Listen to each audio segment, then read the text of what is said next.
यहाँको सम्पूर्ण महानुभावहरूलाई हार्दिक स्वागत गर्न चाहन्छु। मङ्गोल नेसन अर्गनाइजेसन मेचीनगर नगरसभाले तेस्रो अधिवेशन गरिरहँदाखेरि मेचीनगर नगरसभाका नेतृत्व गर्ने भावी दिनमा मेचीनगर नगरसभालाई एउटा मङ्गोलमय दिशामा उन्मुख गराउने कार्यमा तल्लीन रहेका मेचीनगर नगरसभाका सम्पूर्ण पदाधिकारीहरू आज एक अर्का हुँदै निखारिँदै उहाँको निखारपनामा नेतृत्व विकास बाटोमा लम्किँदै आज मङ्गोल नेसन अर्गनाइजेसनको एउटा सफल र नेतृत्वदायी भूमिका निर्वाह गर्न सफल भएको छ। एउटा तेस्रो अधिवेशनबाट आज जो निर्वाचन भएको छ, अघि साथीहरूले कुरा गरिसक्नु भएको छ कि एउटा महिला नेत्रीको नेतृत्वमा मेचीनगर नगरसभाको भावी दिनमा आगामी कार्यकालमा एउटा कार्य गर्नको लागि यस मेचीनगर नगरसभालाई अघि मैले यहाँलाई भनिसकेँ, मेचीनगर नगरसभालाई मङ्गलमय बनाउन लागि र मेचीनगर नगरसभाको तर्फबाट भावी दिनमा आउने आसन निर्वाचनहरूमा नेतृत्व प्रदान गर्नको निमित्त एउटा नेतृत्वमै एउटा महिला नेत्रीको नारी नेत्रीको नेतृत्वमा एउटा दरिदिलो जुझासिलो जोसिलो एउटा एनर्जेटिक एउटा सभा निर्माण भएको छ। सर्वप्रथम म यस सभालाई हार्दिक शुभकामना व्यक्त गर्न चाहन्छु। अधिवेशन हामीले सहज रूपमा ठान्दैन। अधिवेशन एउटा वैधानिकता प्रदान गर्ने बाटो हो। हामीले संगठन विस्तार गऱ्यौँ, प्रशिक्षण प्रदान गऱ्यौँ। हामीले चाहिँ कार्यक्रमहरू गरेर मात्र हुँदैन, अधिवेशनबाट वैधानिकता प्राप्त गर्ने एउटा बाटो अधिवेशन हो। अधिवेशन नगरिकन हामी वैधानिकता प्राप्त गर्न सक्दैनौँ। त्यसकारण अधिवेशन हरेक तह तबकाको अधिवेशन एउटा वैधानिकता प्राप्त गर्ने एउटा माध्यम हो। त्यसकारण हामीले अधिवेशन सङ्गठनले तोके बमोजिम हरेक समयमा हरेक तह र तबकाको अधिवेशन गर्नै पर्छ। त्यसकारण मङ्गोल नेसन अर्गनाइजेसन केन्द्रीय सभाको निर्देशनअनुसार प्रदेश सभा जिल्ला सभा हुँदै आज मेचीनगर नगरसभाले पनि आफ्नो एउटा ऐतिहासिक तेस्रो अधिवेशन सफल पार्नको लागि सक्षम भएको छ। र म विशेष त के भन्न चाहन्छु, यस अधिवेशनको सङ्घारमा आज अघि साथीहरूले भनिसक्नु भएको छ, मेचीनगर नगरसभाको अधिवेशन आज वैशाख 11 गते हुँदैछ, अर्थात् 24 अप्रिलको दिन हुँदैछ। वैशाख 11 गते महत्त्वपूर्ण दिन हो। हामीले याद गर्नु सधैँ नै वैशाख 11 हामीले कहिले भुल्नु हुँदैन। यो हाम्रो ठुलो उत्सव पनि हो, किनभने यही वैशाख 11 का दिन आज नेपालमा लोकतन्त्र दिवस घोषणा भएको छ। त्यो लोकतन्त्र दिवस घोषणा हुनुको मेन उद्देश्य, मेन श्रेय अघि साथीहरूले भन्नुभयो डाक्टर गोपाल गुरुङ नै हुनुहुन्छ, हाम्रा फाउन्डर प्रेसिडेन्ट। किनभने लोकतन्त्र दिवस घोषणा हुनुभन्दा अगाडि नेपालमा तानाशाही एउटा तानाशाही शासन व्यवस्थाहरू लादिएका थिए। हामीले गफ गर्दै जाँदाखेरि हामीले पञ्चायती व्यवस्थाहरू, राणा शासनहरू, हिटलरी शैलीक शासनहरू हामीले भोगेर आयौँ। हाम्रो पुर्खाहरूले भोगेर आउनुभयो र हामीले हिजोको दिनमा पनि एउटा निर्दलीय पञ्चायती व्यवस्थाहरू, निरङ्कुश प्रजातन्त्र व्यवस्थाहरू हामीले भोगेर आइसकेका। त्यसकारण नेपालमा हिजोदेखि लाद्दै आएको विभिन्न समयमा लादिँदै आएका यी विभिन्न प्रकारको तानाशाही व्यवस्थाहरूबाट नेपालको उन्नति प्रगति र नेपालका यहाँका नेपाली जनताहरू, विशेष गरी यहीँकै बहुसङ्ख्यक मूलवासी मङ्गलहरूको उन्नति प्रगति छैन। यहीँकै बहुसङ्ख्यक मूलवासी मङ्गलहरू जो हामी 80% अहिन्दू मूलवासी मङ्गल भनिरहेका छौँ, यहीँकै बहुसङ्ख्यक नेपाली जनता भनेको यहाँको 80% मूलवासी मङ्गलहरू। बहुसङ्ख्यक नेपाली जनताको मुक्तिका निमित्त, यहाँको बहुसङ्ख्यक नेपाली जनताको उत्थानको निमित्त र नेपाल र नेपालीको भविष्यको निमित्त नै अहिलेसम्म लादिँदै आएको कुनै पनि शासन व्यवस्था त्यो निरङ्कुश होस्, त्यो निरङ्कुश शासन व्यवस्थाको अन्त्य हुनुपर्छ। र नेपालमा अब सधैँ र सधैँको लागि लोकतान्त्रिक व्यवस्था छ। त्यो लोकतान्त्रिक व्यवस्था नै नेपालमा अन्तिम व्यवस्था हो भनेर उहाँले भन्नुभएको थियो। त्यही लोकतन्त्रको लागि लड्दा नै उहाँले 3 वर्ष जेल जीवन बिताउनु पर्यो। त्यही लोकतन्त्रलाई लड्दा नै उहाँले 5 वर्ष भूमिगत जीवन बिताउनु पर्यो। त्यही लोकतन्त्रको लागि लड्दा नै उहाँले धेरै भुक्तमानहरू सहनु पर्यो, एक्लै सहनु पर्यो। आज हामी हजारौँ गोपाल गुरुङहरू, हजारौँ मङ्गोल नेसन कार्यक्रम जन्मिसकेका छौँ। उहाँ हिजो एक्लै हुनुहुन्थ्यो जुन बेला उहाँले नेपालमा लोकतन्त्र हुनुपर्छ, धर्मनिरपेक्ष हुनुपर्छ, हिन्दू सापेक्ष राष्ट्र होइन। अब नेपालमा राजतन्त्र होइन, नेपालमा हिन्दू सापेक्ष होइन, नेपालमा केन्द्रीकृत शासन व्यवस्था होइन, नेपालमा चाहिँ लोकतन्त्र सधैँ र सबैको लागि लोकतन्त्र हुनुपर्छ, धर्मनिरपेक्ष हुनुपर्छ अनि प्रान्तीय शासन व्यवस्था हुनुपर्छ भनेर उहाँले एक्लै बोल्नुभएको थियो। त्यति बेला उहाँले यो जुन कुरा भने बोलिरहँदाखेरि नेपालका शासन व्यवस्थाका ठेकेदारहरू ती कथित हिन्दू आर्य ब्राह्मण क्षेत्रीहरूले गोपालले पहाडलाई फुटाउनु खोज्यो भनेर भनेका थिए, गोपालले खरानीको पहाड बनाउन खोजेन भनेका थिए। तर उहाँले एक्लै लडिरहनु भयो, एक्लै जुझ्नुभयो।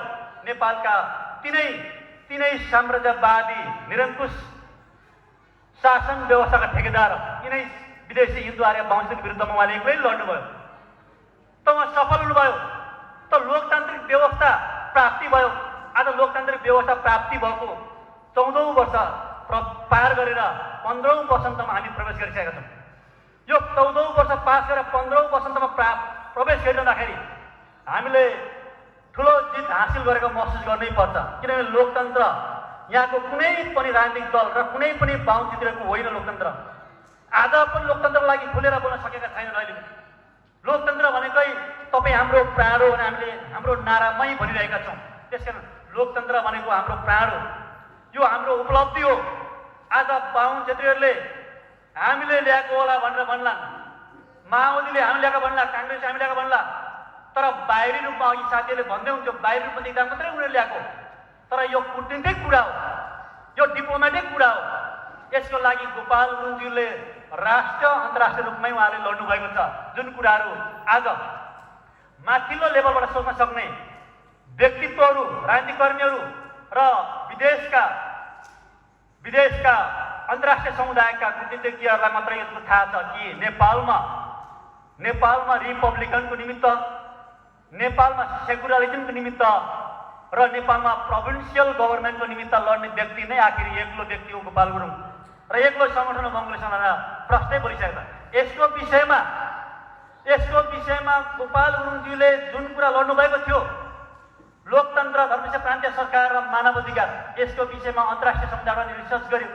1993बाट 1997सम्म नेपालमै आएर अमेरिकाको लेडिज एउटा सुजन आई ह्याङ्गरमा लेडिज आएर नेपालमै रिसर्च गरेर वास्तवमा उनले 2009मा एउटा पुस्तक लेखेका थिइन्, the rise of ethnic politics in Nepal भनेर। त्यसको अर्थ हो नेपालको राजनीतिमा यहाँको मूलवासी जनताहरू, यहाँको भूमिपुत्र मूलवासी मङ्गोलहरू उदाउँदैछन्, अब उभिँदैछन्, बिउजिँदैछन् भन्ने कुराको अर्थ जान्छ। त्यो पुस्तक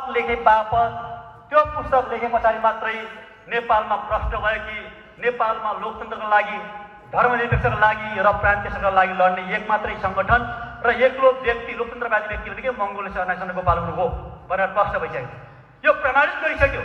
त्यसकारण आज हामी ल्याएको भन्ला, उसले अर्कोले ल्याएको भन्ला, तर हामीले अब निश्चित हुनुपर्छ कि नेपालमा अहिलेसम्म, एटलिस्ट अहिलेसम्म नै नेपालको कुनै पनि पोलिटिकल पार्टी या राजनीतिक दल र नेताहरू नेपालमा लोकतन्त्रलाई माया गर्ने, लोकतन्त्रलाई संरक्षण गर्नुपर्छ भन्ने नेताहरू अहिलेसम्म देखेको छैन हामीले। यो खोक्रो आदर्शवादी नेताहरू मात्रै हो। लोकतन्त्रको ढ्याङ्ग्रो ठोकेर भित्र राजालाई चाहिँ अब तपाईँ आउनुपर्छ भनेर भन्ने नेताहरू मात्रै छ वास्तवमा। यी वास्तवमा साम्राज्यवादी, यी विखण्डनवादीहरू वास्तवमा हामीलाई आरोप लगाउने गर्छ। तर नेपालमा हिजो 1989 मात्र होइन, 79देखि नै नेपालमा लोकतन्त्र पुऱ्याउने व्यक्ति नै गोपाल गुरुङ वास्तवमा। 89देखि त सङ्गठन आदिको रूपमा एउटा सङ्गठनको माध्यमबाट आउनुभयो, तर उहाँले 79देखि नै नेपालमा लोकतन्त्र, धर्मनिरपेक्ष प्रान्तीय सरकार र मूलवासी र मङ्गोल भन्ने शब्दको विचारमा गर्नुभएको। त्यसकारण लोकतान्त्रिक व्यवस्था, आज लोकतन्त्र दिवस भएको कारणले लोकतन्त्रको दिवस विषयमा मैले यहाँलाई प्रकाश पार्नै पर्छ। लोकतन्त्र व्यवस्था भने कस्तो व्यवस्था भन्दाखेरि जहाँ हिँडुल गर्ने स्वतन्त्र हुनुपर्छ, जहाँ लेख्ने स्वतन्त्र हुनुपर्छ, जहाँ बोल्ने स्वतन्त्र हुनुपर्छ। तपाईँको निर्वाध रूपमा खुल्ला रूपमा हिँडुल गर्ने, लेख्ने, बोल्ने स्वतन्त्र हुनुपर्छ। त्यो व्यवस्था लोकतन्त्र व्यवस्था हो। तर आज 14औं वर्ष को अभ्यास गरिसकेर 15औं वर्षमा प्रवेश गर्दा पनि यहाँकै मूलवासी मङ्गोलहरूले आज स्वतन्त्र रूपमा हिन्डल गर्न, लेख्न, बोल्न पाइरहेको अवस्था छैन। त्यसकारण असली लोकतन्त्र नेपालमा अझै पनि आएको छैन। हामीले कागजी रूपमा, बाहिरी आवरणमा मात्रै नेपालमा लोकतन्त्र प्राप्ति गर्यौँ, तर असली लोकतन्त्र आएको छैन। अझै पनि नेपालमा कहिले समुदायको नाममा, कहिले धर्मको नाममा, कहिले विभिन्न समुदाय जातिको नाममा अझै पनि तपाईँमाथि विभेद गर्ने कामहरू, तपाईँ हाम्रो समुदायलाई मार्ने कामहरू भइरहेको छ। त्यो चाहिँ लोकतन्त्रको उपहास भइरहेको छ। त्यो लोकतन्त्र उपहास नपनि यहाँको शासक वर्ग बाहुनहरूलाई कुनै चिन्ता महसुस गरिरहेको हामीले देखिरहेका छैनौँ। त्यसकारण यिनीहरूले जहिले पनि तिनै हिन्दू धर्मका कथित वादहरू, कथित शास्त्रहरू, कथित वेदहरू, तिनै रामायण, महाभारत, चाणक्य, कौटिल्य, गीतालाई एउटा आदर्श बनाएर त्यहीँबाट सिको गरेर आपसमा तपाईँ हामीलाई चाहिँ फुटाउ र राज गरेर नीति अप्नाएर शासन गरिरहेको कारणले गर्दा नै नेपालमा आज लोकतन्त्र धराशयमा पर्न गइरहेको छ। मैले भने लोकतन्त्र हाम्रो प्राण हो, हामी हाम्रो नारामै भन्ने गर्छौँ। धर्मनिरपेक्ष हाम्रो मुटु हो र संघीयता हाम्रो अङ्ग हो भन्ने गरिरहेको छौँ। तर आज कसैले यो कुरा बोल्न सकिरहेको छैन। यो तिनवटा कुरा नभएसम्म हामी बाँच्न सक्दैनौँ। यो तिनवटा कुरा प्राप्ति नभएसम्म हामीले हाम्रो अस्तित्व प्राप्त गर्न सक्दैनौँ। त्यसकारण लोकतन्त्रलाई परिभाषित गर्ने कुरामा पनि आज म उदाहरण दिन चाहन्छु। अब्राहम लिङ्कनले भनेका छन्, बाई दी पिपल। रिपब्लिकनको परिभाषा अथवा लोकतन्त्रको परिभाषालाई के भन्छ? By the people, for the people, of the people भनेर भनेको छ। भनेको लोकतन्त्र भनेको जनताद्वारा, जनताको लागि, जनताले गर्ने शासन व्यवस्थालाई लोकतन्त्र भनेर भनिन्छ। त उहाँले यही कुरा बोल्नु भएको। तिनै लोकतन्त्रको परिभाषित गर्ने नेता अब्राहम लिङ्कनको कथा पनि वास्तवमा सजिलो छैन, एकदमै दर्दनाक उहाँको इतिहास छ। वास्तवमा तिनै अब्राहम लिङ्कनले, जसले लोकतन्त्रको परिभाषा दिएर आजसम्म अब्राहम लिङ्कनकै आदर्शलाई टेकेर लोकतन्त्रको लागि दिङ हाँक्ने यही नेपालमै छन्।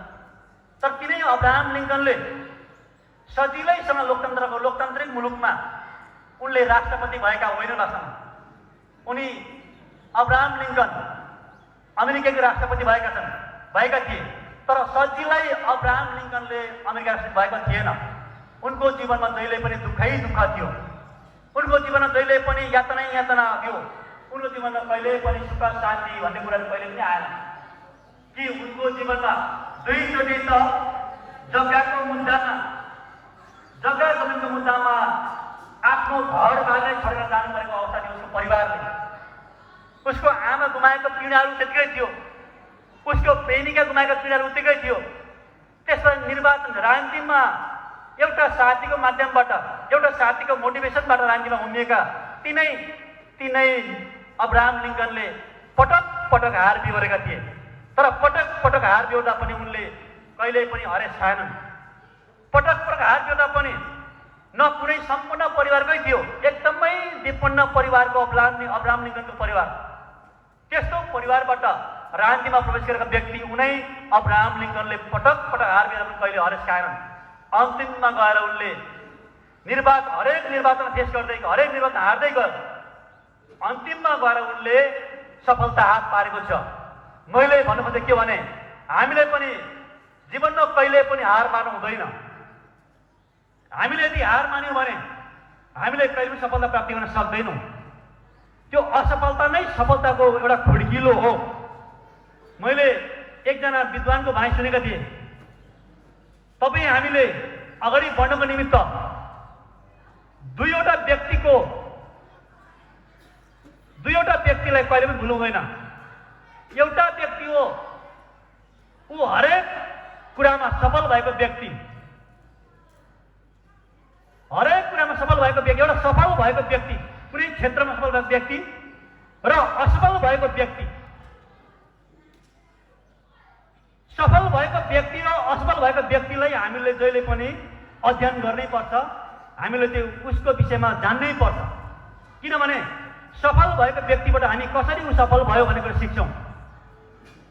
कसरी ऊ सफलता प्राप्ति भयो उसको जीवनीबाट हामी प्राप्त गर्न सक्छौँ।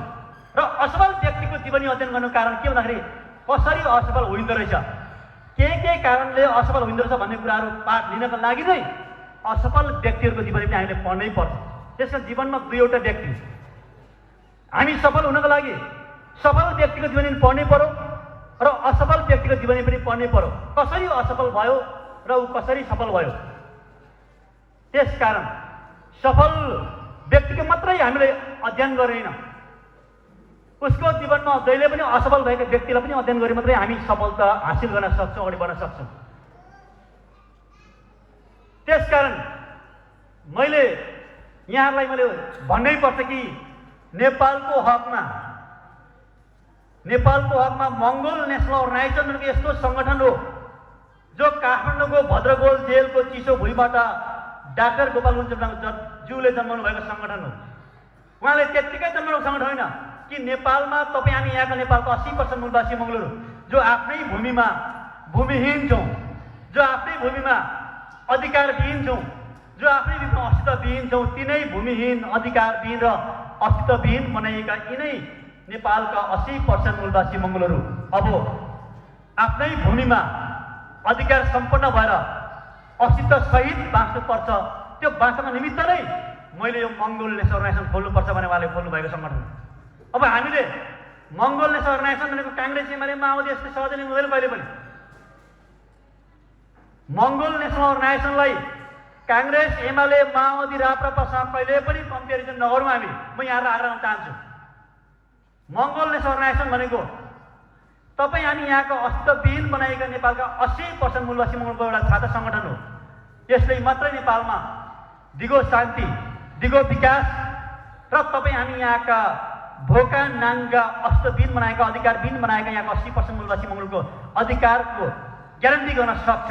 त्यो सङ्गठन चाहिँ मङ्गोल नेसनल अर्गनाइजेसन। तर आजसम्म यो सङ्गठन जन्मेको 31औं वसन्त पार हामी 32औं वसन्त प्रवेश गरिसकेका छौँ।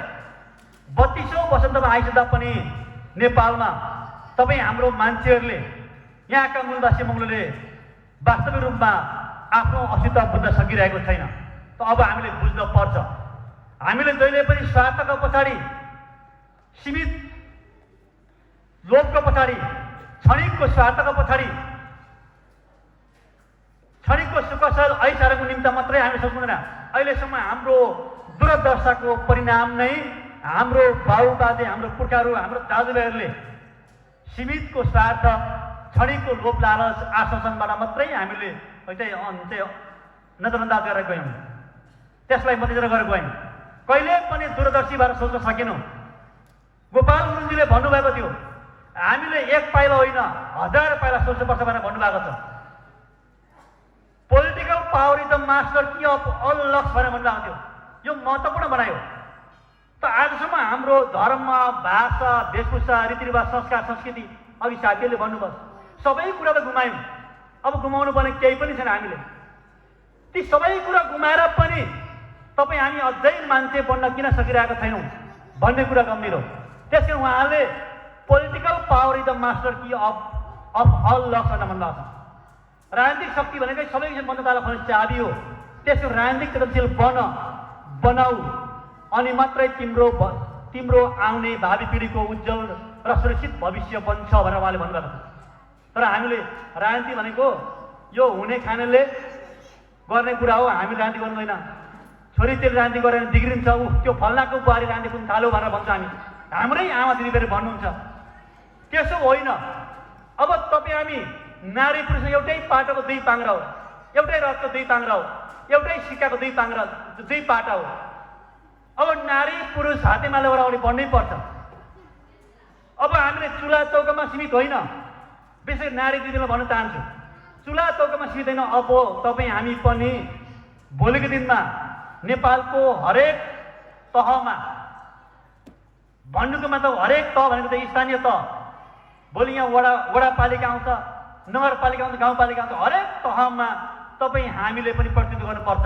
त्यो प्रतिनिधित्व गर्ने सक्षम त्यो क्षमता तपाईँ हामीमा छ। तर त्यो क्षमतालाई दबाउने काम गरेर दबाएर हामी राखिरहेका छौँ। त्यो दबाउने काममा यही कहीँ हिन्दूवादी बाहुनवादी पार्टीले लागिरहेका छौँ। हामीलाई मात्रै भोट ब्याङ्क बनाएर राखेको छ। त्यसकारणले तपाईँ हामीले नेपालमा भएका यिनै हिन्दूवादी बाहुनवादी पार्टीहरू काङ्ग्रेस एमाले माओवादीमा लागेर होइन, यसले तपाईँ हाम्रो अस्तित्व खतम पारेर तपाईँ हाम्रो आउँदो पिँढीहरूलाई अझै दलदलै बासमा पुर्याउने कामहरू गरिरहेको छ। यो कुरा तपाईँ हामीले प्रश्न बुझ्नुपर्छ। किनभने नेपालको अहिलेसम्मको संविधानलाई हेर्ने भने मैले अघि भने यहाँलाई राणा शासन, पञ्चायती व्यवस्था, प्रजातन्त्र व्यवस्था, हरेक व्यवस्था आए तापनि नेपालमा हरेक व्यवस्थाको ठेकेदार भनेको तिनै हिन्दू, आर्य, ब्राह्मण, क्षेत्रीहरू नै छन्। त्यसकारण तपाईँ हाम्रो अस्तित्व नामेट पार्ने कामहरू गरिरहेको त्यसले। अबको हाम्रो भनाइ, हाम्रो गराइ, हाम्रो एजेन्डा भनेको समानता, भातृत्व र सत्ताको लागि हो। हामी समानता चाहन्छौँ, हामी हत्या हिंसा चाहँदैनौँ, हत्या हिंसाको बाटोमा जाँदैनौँ। हामी बुद्धको सिद्धान्तमा अगाडि बढिरहेका छौँ, जसले संसारका प्राणी जगतहरू अब समानता, भातृत्व र स्वतन्त्रतामा अडिनुपर्छ, जानुपर्छ भनेर भन्नुभएको थियो। त्यही कुरालाई संसारले स्वीकार गर्यो हो। उहाँकै तीनवटा सूत्र समानता, भातृत्व र स्वतन्त्रतालाई आत्मसात गर्ने मङ्गोलले अगाडि बढिरहेको छ। हामी हत्या चाहँदैनौँ, मात्रै हामी समानता खोजेको। हामीले हाम्रो 80% अधिकार 80% नै पाउनुपर्छ भनेको हो। मङ्गोलले सराएको छ। यहाँ त अर्कै खालको रहेछ, कुरा त खतरा रहेछ भन्ने कुरा यहाँ नलिनु होला कहिले पनि। मङ्गोलले सराएको छ न्यायको निमित्त, समानताको निमित्त, भातृत्वको निमित्त र स्वतन्त्रताको निमित्त अगाडि बढेको सङ्गठन हो। मङ्गोल सङ्गठनले यदि हत्या हिंसाको यहाँ उहिले नै नेपालमा चाहिँ हत्या हिंसा गरिसक्यो, तर आजसम्म हेर्नुहोस्, यहाँहरूलाई जगजाहेर गर्न चाहन्छु, आजसम्म कसैलाई एक थप्पड हानेको छैन, कसैको घरमा जबरजस्ती चन्दा आतङ्क गरेको छैन। त हामीले बारम्बार भनिरहेका छौँ, मङ्गोल नेसनल शान्तिपूर्ण वैचारिक क्रान्तिमा अगाडि बढेको सङ्गठन हो। यसले लोकतन्त्रलाई संस्थागत गर्नको निम्ति अगाडि बढ्छ, धर्मनिरपेक्षको निमित्त लड्छ र प्रान्तीय सरकारलाई संस्थागत गर्दै अबको दिनमा आउने भावी पिँढीलाई यही लोकतन्त्र प्रान्तीय सरकारको शासक बनाउनको निमित्त, शासक बनाउनु मात्रै होइन मान्छे बनाउनको निमित्त अगाडि बढ्छ भनेर अहिले भनिरहेको छु। त्यसकारण अब मैले यहाँलाई के भन्न चाहन्छु भने यो मङ्गोल नेसनलाइजेसनको सिद्धान्तलाई, यसको फिलोसफीलाई हामीले प्राप्त गर्नको निमित्त हामीले सहजै प्राप्त गर्न सकिँदैन। यो फिलोसफी प्राप्त गर्ने निम्ति हामीले जसरी गोपाल गुरुङज्यूले जेलमेल सहनुभयो, जसरी भूमिगत जीवन बिताउनु भयो, जसरी अनेक किसिमका भुक्तमानहरू सहनु पर्यो हो, त्यस्तै केही न केही त्याग राख्ने गर्न आवश्यक छ। अब म त म त नगरसभाको सदस्य भएँ, म त ठुलो मान्छे भएर मात्रै गजको पर हुँदैन साथीहरू। अब एउटा नगरसभाको सदस्यले मेची नगरसभाको 15वटा वार्डको हरेक टोलमा पुग्नुपर्छ, अनि मात्रै ऊ जिम्मेवार बन्न सक्छ। हो, मेची नगरसभाको 15वटा वार्डको एउटा वार्डमा 27, 28, 30वटा टोल छ। त्यो हरेक टोलको जनतासँग भिज्नुपर्छ। त्यसको निमित्त नै अब मेची नगरसभाको साथीहरूले अगाडि बढ्नुपर्छ। त्यो सँगसँगै अघि साथीहरूले भन्नुभयो, एकदम इमान्दारिता, अनुशासित भएर अगाडि बढ्न भने हामी सफलता हात पार्न सक्दैनौँ। अहिलेसम्म नेपालमा 52 शासकहरू अब फेल हुनु कारणै नेपालमा गलत फिलोसफी कारणले वास्तवमा त्यो गलत फिलोसफी, गलत दर्शन, गलत सिद्धान्त कारणले नै अब 52 शासकहरू नेपालमा फेल भइसक्यो। अहिले 2/3 बहुमत प्राप्तको सरकारको अवस्था यो एउटा ढुलमुले अवस्था छ। यो अवस्था आउनुको उनीहरू फेल हुनु हो। त अब फेल भइसकेपछि होइन, अब सफल हुने, अब पास हुने त को त यहाँको असली यहाँको 80% मूलवासी मङ्गोलहरूको सङ्गठन मङ्गोल सेनासँग अगाडि बढ्नुपर्छ। त्यसको निमित्त नै तपाईँ हामीले दिलो ध्यान दिएर अगाडि बढ्नुपर्नेको विकल्प छैन। त्यस सँगसँगै म के भन्न चाहन्छु अर्को कुरा, अहिले मुलुकमा राष्ट्रिय परिचय पत्रको अभ्यास भइरहेको छ। यहाँहरूले कतिले खिच्नुभयो कतिले खिच्नु भएन।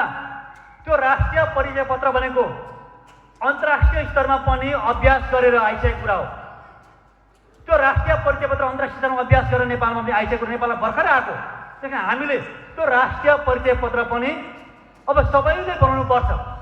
त्यो राष्ट्रिय परिचय पत्र बनाउँदाखेरि हामीले धर्मको महल आउँछ। त्यहाँ धर्मको महलमा यहाँहरूलाई म आग्रह गर्न चाहन्छु।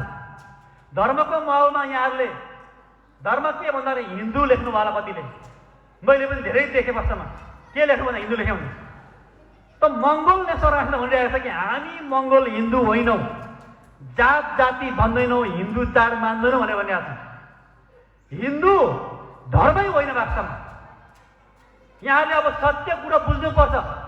सत्य कुरा बुझ्नु भएन, यो मान्छेले त धर्मै होइन पो भन्यो भनेर मुख बिगाएर जानुभयो भने फेरि यहाँहरू अझै पछि पर्नुहुन्छ। हिन्दू धर्मै होइन, किन भन्दाखेरि हिन्दू धर्म हो भने त्यो धर्ममा समानता हुन्छ, त्यो धर्ममा स्वतन्त्रता हुन्छ, त्यो धर्ममा भाइचारा भातृत्व हुन्छ। त्यसकारण हिन्दू धर्ममा न समानता छ, न भाइचारा छ, न स्वतन्त्रता छ। त्यसकारण नै आजभन्दा करिबन 12 वर्ष अगाडि 2008मा नै इन्डियाको सर्वोच्च अदालतले, इन्डियाको सुप्रिम कोर्टले Hindu is not religion, Hindu is only ism भनेर घोषणा गरिसक्यो। तर नेपालको सरकार शासन व्यवस्था, इन्डियाको सरकार र शासन व्यवस्था तिनै विदेशी हिन्दू आर्य ब्राह्मण क्षेत्रको हातमा छ। त्यहाँको मिडिया पनि उनीहरूकै हातमा छ।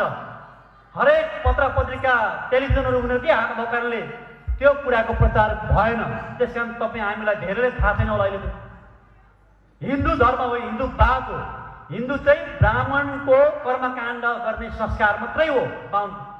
त आज हेर्नुहोस्, हामीले हिन्दू स्वीकार बित्तिकै के हुन्छ त हामी हिन्दूवादमा चार जात ब्राह्मण क्षेत्री पैसा शूद्र, हामी शूद्रको दर्जामा पुग्छौँ। अन्त फेरि पनि तपाईँको हेर्नुहोस्, कहिले दलित बनाएका हाम्रै मङ्गोल जात दाजुभाइहरू दिदीबहिनीहरू बोक्सीको हालतमा कुटिन्छ, मारिन्छ। कहिले संविधानले नै आदिवासी जनजाति बनाएका हाम्रै मङ्गोल दाजुभाइहरू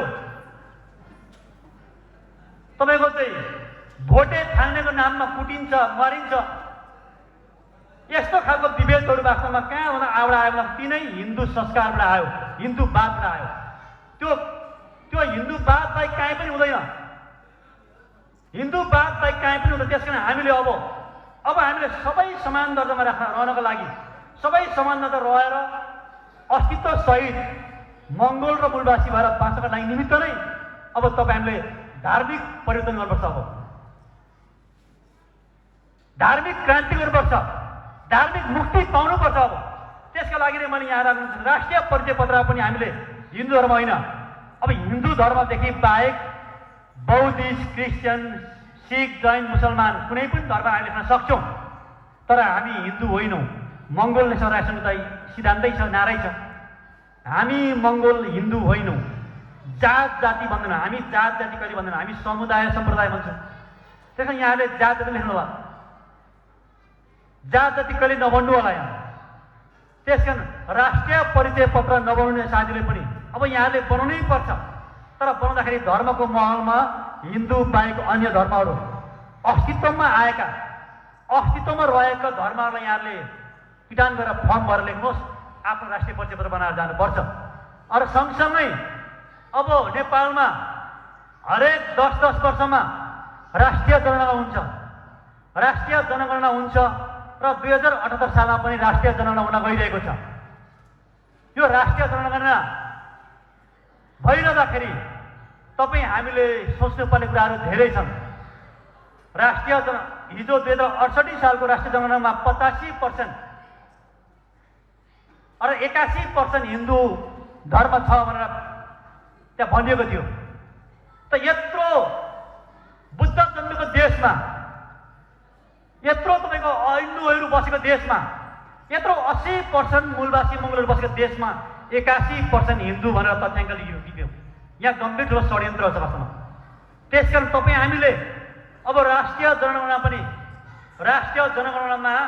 जनगणकहरू घर घरमा आउनेछन्। त्यति बेला पनि तपाईँ हामीले गम्भीर भएर सोच्नुपर्छ। अब त्यहाँ धर्मको महलमा के लेख्ने होइन? धर्मको महलमा हामीले हिन्दूदेखि बाहेकको अन्य धर्म लेख्नु पर्छ।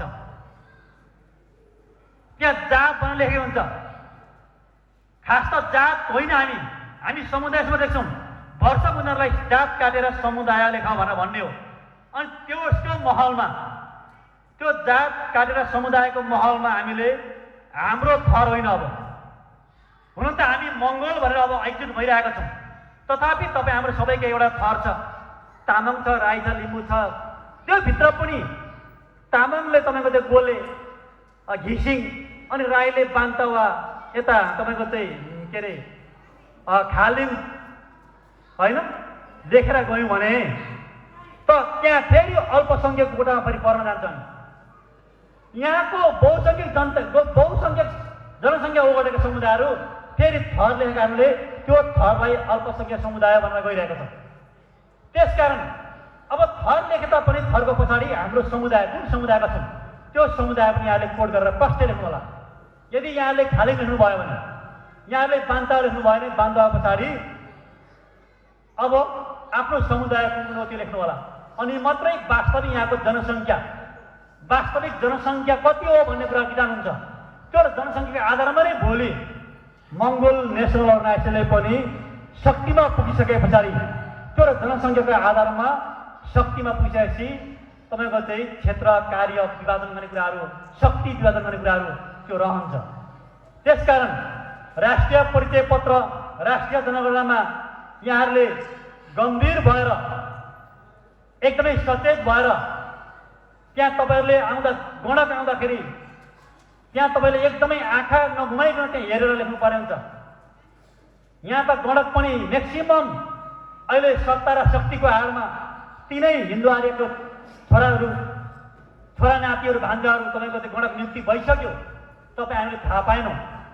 हाम्रो हरेक टोलमा, हरेक वार्डमा, हरेक गाउँपालिकामा गणक नियुक्ति भइसके, तर हाम्रो समुदायलाई थाहा छैन त्यो कसम।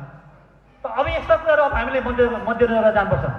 त्यो गणक आउँदाखेरि अब हामीले राष्ट्रिय जनगणनाको गणक सङ्कलन गर्दाखेरि, गणकले हाम्रो गणना सङ्कलन गर्दाखेरि हामीले गम्भीर भएर ध्यान दिन पनि यहाँ लाग्न चाहन्छु। र मङ्गोल नेसनल अर्गनाइजेसन शान्तिपूर्ण वैचारिक क्रान्तिमा अगाडि बढेको सङ्गठन भनेर हामी बारम्बार भनिरहेका छौँ। यहाँ सबैलाई अवगत छ। शान्तिपूर्ण वैचारिक सङ्गठन भएकोले हामी लोकतन्त्रलाई आधार मानेर निर्वाचन, हरेक निर्वाचन हामी सहभागी हुँदै जान्छौँ। मुलुक एउटा सङ्क्रमणकालीन अवस्थामा गुज्रेको छ। अहिले सङ्क्रमणकालीन अवस्थामा गुज्रेको कारणले मुलुक चाँडै नै फेरि निर्वाचनमा जाँदैछ। निर्वाचन जाने भएकोले अब हामीले अबको हरेक निर्वाचनमा, हरेक तहको निर्वाचनमा भनेको तिनै तहको निर्वाचनमा अब मङ्गोल नेसनल अर्गनाइजेसनको कार्यकर्ताहरूले अब हामी भोट हाल्ने भोटर मात्रै होइन, हामी मङ्गोल नेसनल अर्गनाइजेसनको नेतृत्व, हामी भोट थाप्ने, भोट लिने हामी नेतृत्व पनि बन्नुपर्छ। त्यसका लागि अब हामी निर्वाचनमा दत्तचित्त भएर, निडर र निर्भीक भएर, संयमता अप्नाएर, धैर्यता अप्नाएर मङ्गोल नेसनल अर्गनाइजेसनको शान्तिपूर्ण वैचारिक क्रान्तिको एजेन्डाहरूलाई जनताको माझ पुर्याएर अब हामी निर्वाचनमा जानुको विकल्प छैन। निर्वाचनमा जान्छौँ हामी र अबको निर्वाचनबाट मङ्गोल नेसनल अर्गनाइजेसन एउटा द्रव्य शक्तिको रूपमा रूपान्तरण हुँदैछ। त्यो कुरा यहाँलाई म अगाडि जान्छु। जुनसुकै तहबाट भए पनि मङ्गोल नेसनल अर्गनाइजेसन शक्तिमा आउँदैछ। अब हामी अन्तिम वैचारिक क्रान्तिमा उभिएका छौँ। हाम्रो लडाइँ यो अन्तिम चरणको लडाइँ हो। हाम्रो अन्तिम चरणको लडाइँ भएकोले अब तपाईँ हामीले हिजो सङ्गठनलाई 25% समय दिनुभएको छ भने अब सङ्गठनलाई 75% समय दिनुहोस् र तपाईँहरूको 25% समय तपाईँहरूको घर व्यवहारलाई दिनुहोस्। म यो आग्रह चाहन्छु। म त भ्याउँदिनँ भनेर यहाँहरू पन्चिने होइन। अब 25%लाई बढाएर 75% सङ्गठनलाई समय दिनुहोस्। पक्कै पनि जित तपाईँ हाम्रो हातमा आउँछै कि म ग्यारेन्टी दावा गर्न चाहन्छु। त्यसकारण निर्वाचन नै तपाईँको हाम्रो प्रमुख मेरुदण्ड पनि हो। किनभने हामी लोकतन्त्रवादी हौँ। अन्तर्राष्ट्रियले पनि महसुस गरिसक्यो नेपालमा एक मात्रै लोकतन्त्रवादी सङ्गठन र मङ्गोल सदासन हो र एक मात्र लोकतन्त्रवादी नेता अनि गोपाल गुरुङ हो। उनकै सङ्गठन आज अब नेपालमा हामी उहाँद्वारै खोलिएको सङ्गठन तपाईँ हामी विभिन्न तह तहबाट हामी यसलाई ड्राइभिङ गरिरहेका छौँ। अब यो सङ्गठनलाई सही दिशामा ड्राइभ गऱ्यो भने मात्रै हामी सफल प्राप्ति गर्न सक्छौँ। त्यसमा अब हामी हरेक तह तहको ड्राइभर हौँ। अब ड्राइभरले सही ठाउँ ड्राइभ गर्नुपर्छ। आज मेदिनीनगर नगरसभाको ड्राइभर पनि एउटा नेत्री आउनु भएको छ, आदरणीय आमा दिदीबहिनीहरू। अब यहाँहरूले पनि आँट गर्नुहोस्, साहस गर्नुहोस्। साहस र आँट बिनाको मान्छेले कहिल्यै पनि प्रगति गर्न सक्दैन। उसमा जहिले पनि आत्मसमर्पणवादी सोच हुन्छ। त्यस कारण अब हामीले आत्मसमर्पणवादी सोच पालेर बस्नु हुँदैन। म केही हो, यो देशको लागि म केही हुँ, म छोरी मान्छे मात्र होइन, देशको लागि म केही हो, मैले केही गर्नुपर्छ भनेर यहाँहरूले एउटा अठोट लिएर अगाडि बढ्नुपर्छ। त्यसको लागि म आग्रह गर्न चाहन्छु मङ्गोल नेसन अर्गनाइजेसन नै अब तपाईँ हाम्रो हरेक किसिमको गुमेका अधिकारहरूलाई, हरेक किसिमको गुमेको अस्तित्वहरूलाई फिर्ता गर्दै नेपालमा सधैँ र सधैँको लागि प्राप्त हुने अधिकार, लोकतान्त्रिक अधिकारमा हामी बाँच्न पाउँछौँ र हाम्रो संसारलाई बाँच्न पाउने अधिकार हामी दिलाउन सक्छौँ। त्यसको लागि नै अब तपाईँ हामीले एक समय अब एकचोटि सबैले प्रतिज्ञा गरौँ, सबैले प्रण गरौँ कि अब म यो एक समय चाहिँ लागि परेर अगाडि बढ्छु भनेर प्रण गरौँ। अनि मात्रै तपाईँ हामी सफल बन्न सक्छौँ भन्दै आज लोकतन्त्र दिवसकै अवसरमा 15औं लोकतन्त्र दिवसको अवसरमा मङ्गोल नेसन अर्गनाइजेसन मेदिनीनगर नगरसभाले एउटा ऐतिहासिक तेस्रो नगर अधिवेशन सम्पन्न गर्न सफल भएको छ र यस नगर अधिवेशनबाट निर्वाचित भएका